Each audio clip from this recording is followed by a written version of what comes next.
अच्छा मोहसिन भाई, दो सवाल मेरे और हैं। एक तो ये, लोग लाख रुपए जेब में रख के जाते हैं और देखते हैं जानवर 2 लाख रुपए का, फिर बोलते हैं यार मंडी बड़ी महंगी है, और लोगों को भी डराते हैं भाई। और दूसरा सवाल ये कि भाई वो लोगों का बड़ा नुकसान हुआ है, व्यापारी का खास तौर पे। अभी लास्ट वीडियो मैंने बनाई उससे बात करी है, तो आप ज़्यादा बेहतर जान सकते हो कि नुकसान क्यों हुआ है लोगों का। यार पहले तो इस पे बात कर लेते हैं कि जो लोग हैं लाख रुपए जेब में रख के लेके जाते हैं और 2 लाख वाला जानवर ढूंढ रहे होते हैं।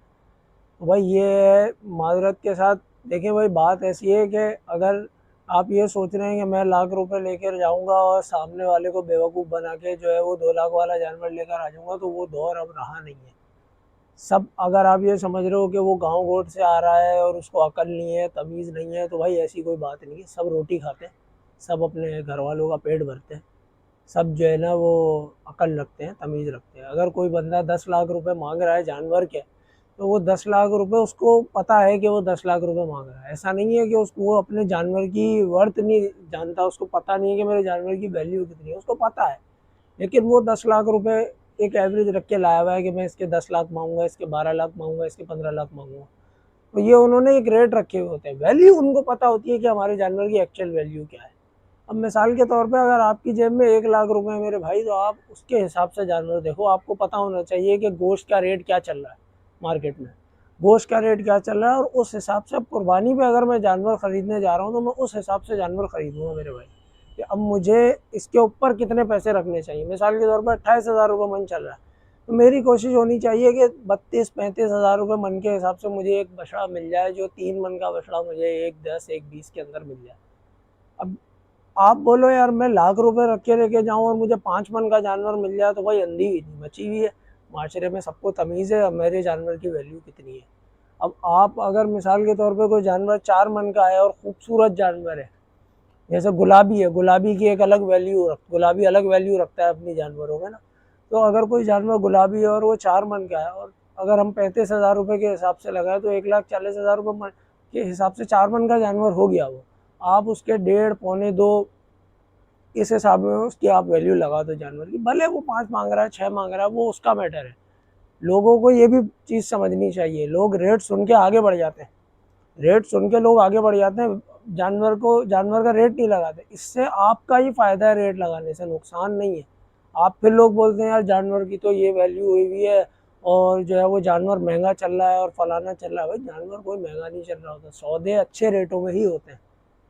क्योंकि जैसा कि मैंने आपको बताया, व्यापारी को पता होता है सौदे अच्छे रेटों में ही होते हैं। अब आप लोग रेट लगाओगे तब जाके व्यापारी का दिमाग बनता है कि मेरे जानवर की वैल्यू कितनी है। 8 10 15 बंदे जब एक 10 लाख वाले जानवर के 4 लाख 3 लाख 5 लाख लगा जाते हैं ना, तो व्यापारी को समझ में आ जाता है कि मेरे जानवर की वैल्यू इतनी है। तो वो 2 दिन में 3 दिन में 4 दिन में वो 10 लाख वाले जानवर के खुद ही 4 लाख 5 लाख कर देता है मेरा भाई। बाज़ दफ़ा एक दिन में भी हो जाता है, और बाज़ दफ़ा 8 दिन 10 दिन 15 दिन लगते हैं। किसी का दिमाग ख़राब भी होता है भाई, हर बंदा जो है वो जो है पेट अपना भरने के लिए आया हुआ होता है, लालच सबके दिल में होती है। सब ये कोशिश करते हैं कि सीज़न है और इसको पीट ले किसी भी तरीके से। समझ में आ गई बात आप लोगों के? तो ये थी एक छोटी सी अर्ज़ कि जानवर को सोच समझ के अपना दिमाग बना के और जो है वो अक्ल व शऊर के साथ जानवर को ख़रीदने के लिए जाएं। अच्छा, अब इसमें बात है नुकसान की। नुकसान की बात ये है कि जैसे बड़े जानवर में लोगों को नुकसान हुआ, चलें पहले बकरे पे आ जाते हैं। बड़े को छोड़ें, बड़े को समझाना आसान है, बकरे को समझाना मुश्किल है। बकरे में सीन ये हुआ कि बकरे में व्यापारी ने खुद अपने हाथ से अपने पैरों पे कुल्हाड़ी जो है ना वो मारी है मेरे भाई। आप अभी जैसे मैं मंडी में विज़िट करने गया तो लोग रो रहे थे, बोले यार जानवर बिका नहीं है, हमारा हमारा हाल ख़राब हो गया, 70,000 की ख़रीद है, अभी 30,000 लग रहे हैं। तो मेरे भाई जब 70,000 रुपये की आपकी ख़रीद है और वो जानवर वैल्यू ही उसकी 70,000 है, तो मैं बेवकूफ़ी होगा कोई। लोगों के जहन में ये होता है कि सीज़न है, सीज़न पे बिक जाएगा।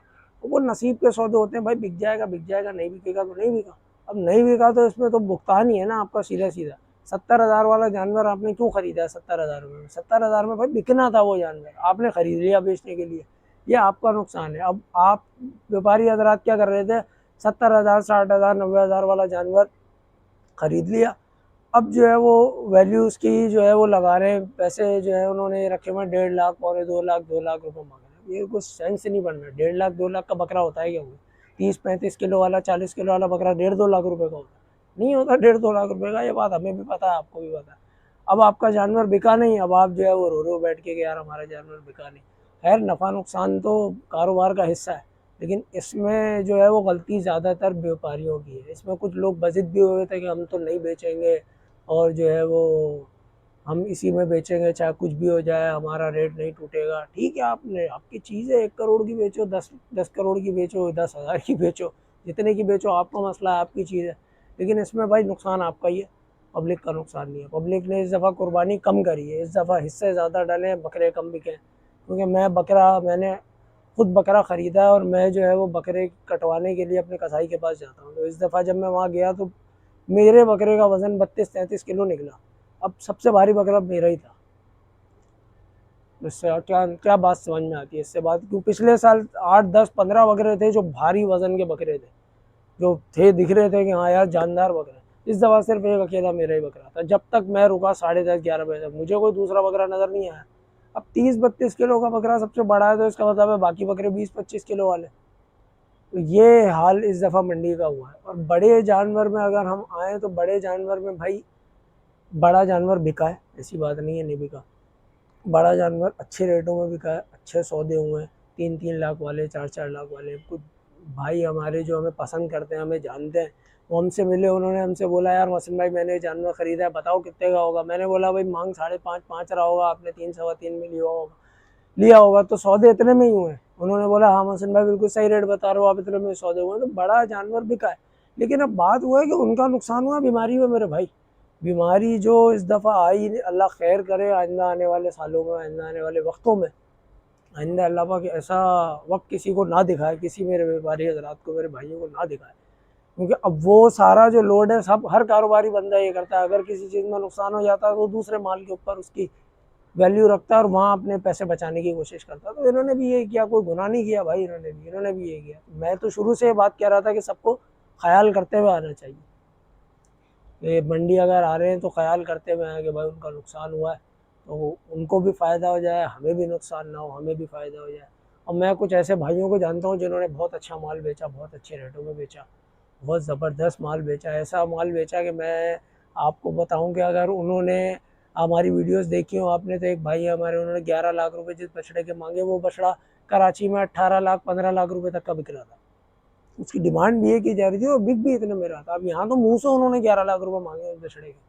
गुलाबी बछड़ा, पेवर गुलाबी बछड़ा, खूबसूरत ज़बरदस्त किस्म का बछड़ा, 11 लाख रुपये मांगे उन्होंने उसके। और वो वक्त से पहले, सीज़न से पहले वो बेच के बैठे हुए थे वो बछड़े, और उन्होंने अल्हम्दुलिल्लाह सारा माल अपना बेचा। तो अच्छे बंदे भी हैं जो अच्छे तरीके से काम कर रहे हैं और अच्छा माल बेच रहे हैं, और अल्हम्दुलिल्लाह उनका माल अल्लाह पाक ने बिकवाया भी।